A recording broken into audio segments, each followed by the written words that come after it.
Hello, friends. Like you, my heart is heavy with the agonies of the present moment in our city and nation. The experience of sheltering and distancing wears thin, doesn't it? I long to see and be with you in person.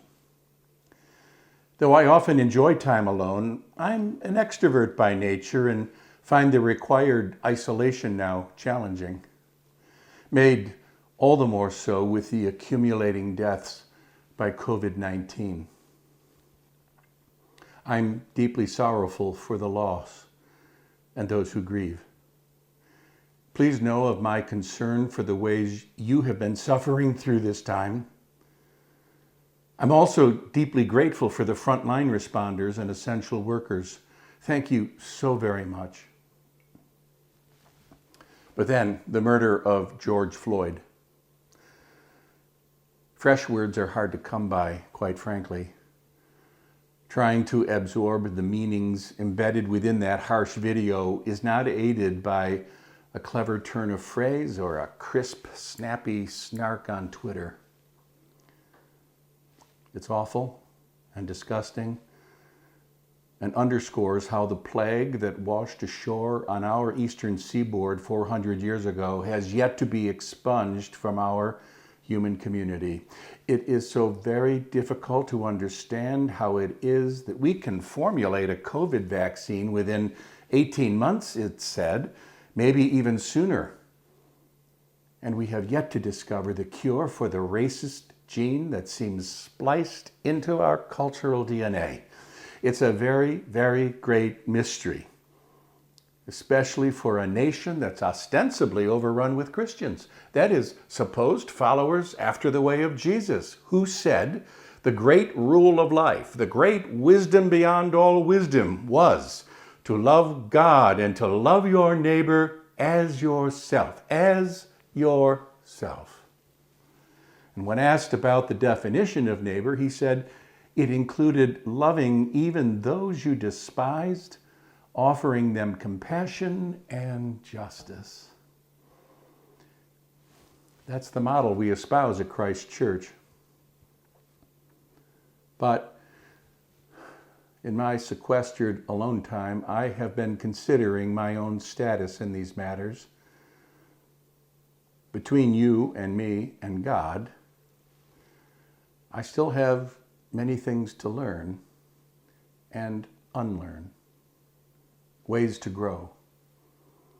I know this. I'm committed to working on it. And I'm very glad I do this within the company of others who have also identified that they too have things to learn and unlearn and ways to grow. We help one another in this way. That's the nature of a healthy church in my book. Collectively, we have things to confess, things to lament, things to see, and things to do. I'm so glad the community of Christ Church shares that objective. There's a bright ray of hope in this for me. And as for that, I want to share a few updates on Christ Church specifically. First off, we have no idea when we will reopen. Most likely not before September, and even then, when we reopen, we will need to follow strict protocols around distancing, masking, and cleaning. Our first priority will be to do no harm. We will be mindful of the most vulnerable in our community. And we have all been learning recently that God can be praised and present wherever two or more are gathered. And if that happens to be on the phone or online, well, so be it. God is there for certain. Please be alert to a survey we'll be sending out about how you're thinking about our reopening. Now, I don't believe anything ultimately replaces physical presence. That will gradually return, and I long for it. But I'm also aware that there will be no returning to things as they were.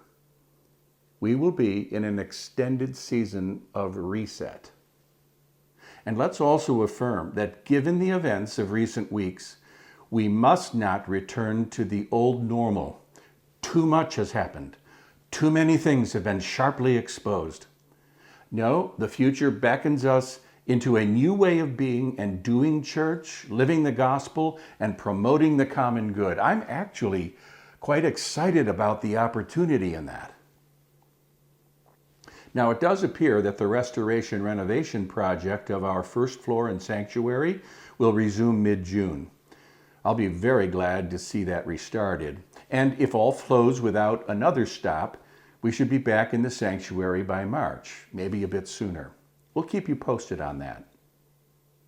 Now, one way to make tangible expression of your commitment for making a difference in our world is by attending our virtual outreach benefit a week from this Thursday on June 11th. You may have received an invitation for that, but you can also find it below this video. Please make every effort to be there. All of the dollars raised go towards easing the lives of the most vulnerable. It's one of our ways, one of our big ways of saying yes to God. We want to make a difference. And while you're at it, why not be really generous this year, as you are able, as a marker of your love for God and neighbor?